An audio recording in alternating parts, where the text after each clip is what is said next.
It's no surprise to anyone that Luigi has been put on the back burner for many games. Originally, just being a palette swap of Mario, Luigi made his debut in Mario Bros. So, from the get-go, he was in the shadow of his older sibling. And though he hasn't had as much of a personality until about halfway through his career, his history can provide some insight on why Luigi is the way he is.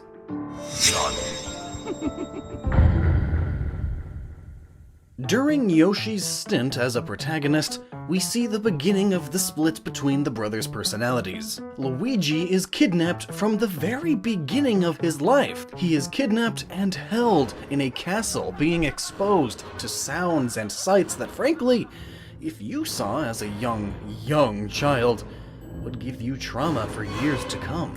The National Child Traumatic Stress Network even states that a growing body of research has established that young children, even infants, may be affected by events that threaten their safety or the safety of their parents or caregivers. And their symptoms have been well documented. These traumas can be the result of intentional violence, such as child physical or sexual abuse, or domestic violence, or the result of a natural disaster, accidents, or war. Young children may also experience traumatic stress in response to painful medical procedures, or the sudden loss of a parent or caregiver. And while Luigi is endangered by the Koopa clan, Mario is off having a relatively carefree adventure with parent-like figures in the Yoshis. Mario knows on some level that he is protected. Every time anything bad happens, Yoshi is right there to save him. Meanwhile, Luigi is stuck in a bag, probably crying his little baby Luigi eyes out because he's so scared. Separation anxiety is one angle to look at it, as a few other YouTubers have explored, but the other angle we have to explore here is how childhood trauma could affect the psyche of a future hero. The symptoms of childhood trauma are pretty broad, but there are a few that can apply to Luigi. Specifically, those who suffer from childhood trauma may scream or cry excessively, startle easily, are unable to trust others or make friends, believe that they are to blame for the traumatic experience, fear adults who remind them of the traumatic event, fear being separated from a parent or a caregiver, are anxious and fearful and avoidant, show irritability, sadness, and anxiety, act withdrawn, and lack self-confidence. There are a multitude of examples of this throughout the Mario titles, and of course the main series of Luigi's Mansion that we'll look into in a moment. But first, we have to go back to the 1980s once more. During the 1980s, it's fair to say that storytelling in video games was mediocre at best. But the absence of evidence may not necessarily be the evidence of absence in this case. What am I saying? Where was Luigi in Donkey Kong? Why wasn't he there helping Mario capture this escaped ape? The easy way out is to say, Lockstin, he wasn't even made yet, and it wasn't a two-player game. But if we apply some of the symptoms, I think it can suggest a bit more. Clearly, in later games we can see that Luigi doesn't have the highest self-esteem and has heavy anxiety. Perhaps he wasn't in these games chronologically because he didn't think he could do it. This would be the point we find the brothers grown up in Brooklyn, and even Mario may not have gone on some of their more dangerous adventures at this point. But it should also be noted that, interestingly, Mario went off to war, specifically Vietnam. As in Mario's Bombs Away, he is helping transport explosives in the Vietnamese jungles. Chronologically, this very likely took place before Donkey Kong, before he fully grew up into the Mario we know today. He likely is very young here, though still technically an adult. Mario here is very brave, among the bravest, defending his country from the USSR menace. It's weird to know that this is technically canon, but it should be noted that yes, Mario here was very brave, and Luigi is, again, nowhere to be found. Likely not even considering joining the military, which honestly is a good thing for him and those he would be around if he had joined, as Luigi has been shown having severe bouts of panic and terror. Which again makes sense, because if we take a look into the effects of childhood trauma, we see that it can, and often does, have an effect on the adulthood of a victim. It would be safe to assume that Luigi had been suffering panic attacks and bouts of extreme avoidance with the world. While this era's Mario was traveling the world and space, taking parts in wars and multiple very dangerous jobs, and even wrangling apes, Luigi stayed behind, avoiding the world at all cost. Because childhood trauma can manifest itself in an adult as post-traumatic stress disorder, panic attacks, depression, dissociation, dissociative identity disorder, bipolar disorder, schizophrenia, eating disorders, and personality disorders. In short, if an ape that could crush you were loose, Luigi could have been at home fearing he'd get the call that his brother was dead.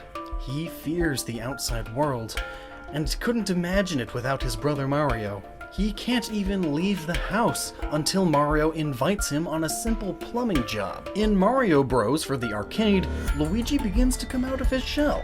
He tags along with Mario to help with a couple of pipes with blockages, and what happens? He is forced to fight his way out, and he does it. This is the confidence boost he needs to realize that he isn't as helpless as he's made himself out to be. He doesn't absolutely rely on his brother for everything. Finally, we get to the first of the Super Mario series of games. Luigi, while still in the background, sees more of the adventure. He's decided that he can do this. Plus, he's got a nice safety net with his brother being there with him. And through this game, Mario is there, supporting Luigi, finally happy that his brother is out and about. But then, what happens at the end of the game, at least canonically? Mario gets the credit. But Mario doesn't really understand the effect that this could have on his brother. While Mario gets the praise for saving the day, Luigi gets humbled again. Because as per usual, he gets sidelined and doubts himself. This isn't enough to set him back too far though. He goes on the next adventure, and while he keeps getting sidelined by Peach, it doesn't affect him in the same way. He understands Mario and Peach have kind of a thing now, and he's okay with that, but at the same time, Mario's ego is growing, and eventually, by the time of Super Mario RPG, he pushes Luigi, his one and only true brother, out of the picture. We end up seeing Luigi at the end of the game, still trying to hold on to the spotlight, but what comes next sends him nearly back to square one. Luigi's childhood trauma and his adulthood anxieties will come back in full force as Mario pushes him out of the spotlight completely. There are titles on the Nintendo 64 in which we get to play as Luigi, true, but never on an adventure. It's never the same kind of fun he could have with Mario. Mario has changed. He's a star now. A superstar, if you will. Luigi now feels the shadow of his past coming back to haunt him. He withdraws at this point, coming out for sports and parties, but never making it out for another adventure, because he just doesn't feel he matters anymore.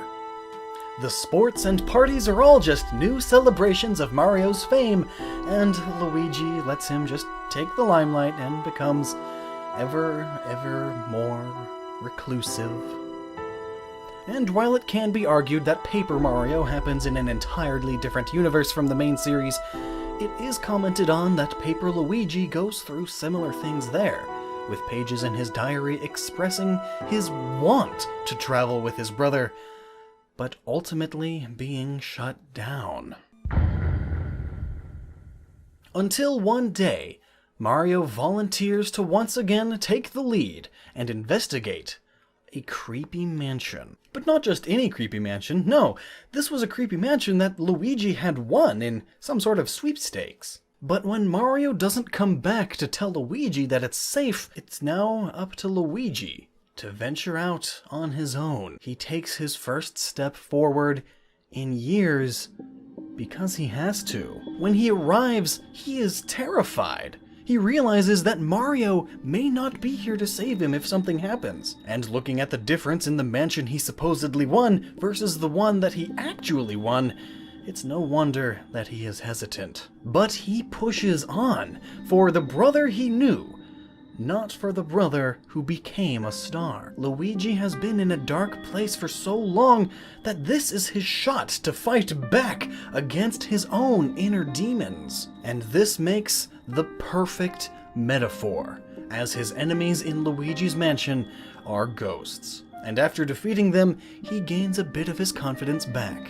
Luigi feels happy once again, and this time saves Mario himself. But sadly, this event didn't hit Mario's ego enough to allow him to let Luigi go on adventures still. Though perhaps, maybe Luigi still just isn't quite ready to get back into it full force. However, what does happen here is that it at least gives him enough leeway to get drugged back into adventures in games like Mario and Luigi Superstar Saga. Though, as plenty of scenes in the Mario and Luigi series show, Luigi is still not so confident about it, and truly is just being dragged along the way. So ultimately, Luigi goes back into the sidelines, but still keeps up with all the Mario sports games. In one of these sports games is an important part of this puzzle though. After coming home from another adventure, Mario still has an ego boost. He's saved the day in Isle Delfino and takes the next couple of years to organize another tennis tournament. Luigi decides to compete in the singles tournament and ultimately winds up beating Mario. Mario congratulates Luigi by grinding his shoe. Mario, still on a power trip, tells Luigi in his own way that he'll never get out from under him.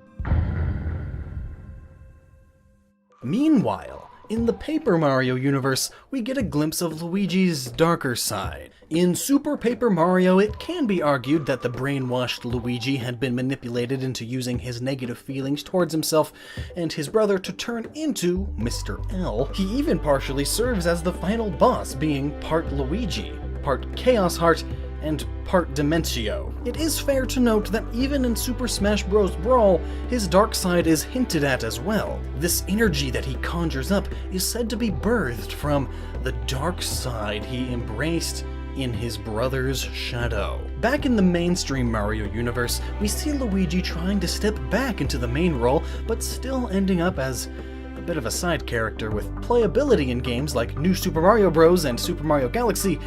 Mostly though, he is still regulated to being a complementary character to Mario in various sports titles and such. Even in the handheld titles, such as the Mario and Luigi games, he's shown to have little to no fame.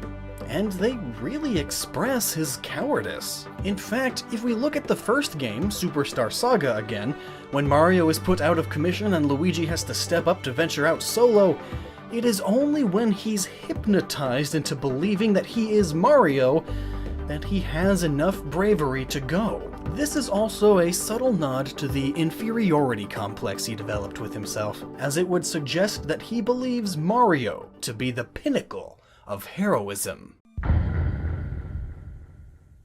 So, what now? Is Luigi doomed to be the shadow of Mario's exploits, or will the lime green light shine on him? Thankfully, the answer to that is yes. As a starting player character in New Super Mario Bros. U, it's only been uphill from there. 2013 was marked as the year of Luigi. This meant it was time for Luigi to step up to the plate in his brother's absence. This meant he was able to conquer fear and anxiety through it. This meant that the quote-unquote weaker sibling finally saved a princess, stopped an outbreak of viruses, and most important of all, he faced his ghosts once again to save his brother. This time, Mario doesn't thank him in jealousy. This time, he even says Luigi is number one. Luigi's Mansion Dark Moon is the beginning of a brand new Luigi, now with a paranormal pet pooch. Mario Kart 8 gave us the Luigi Death Stare. But this is more than just a stare, it's a sign that Luigi has been granted more confidence in design. Mario and Luigi Paper Jam is no different, showing that Luigi, while still succumbing to fear at times, knows that he has to be brave and get through it, for the kingdom and for the respect he deserves. Mario may indeed be the true red and blue hero, but Luigi has faced so many setbacks in his life that it could have ended with him back at home, waiting for Mario to return. And return and return and return. Through childhood trauma, anxiety, depression, an inferiority complex, and terror, Luigi managed to overcome it all, and still saved the kingdom multiple times. Luigi is arguably much braver than Mario in the sense that he actually has known real fear. Luigi truly is number one after all.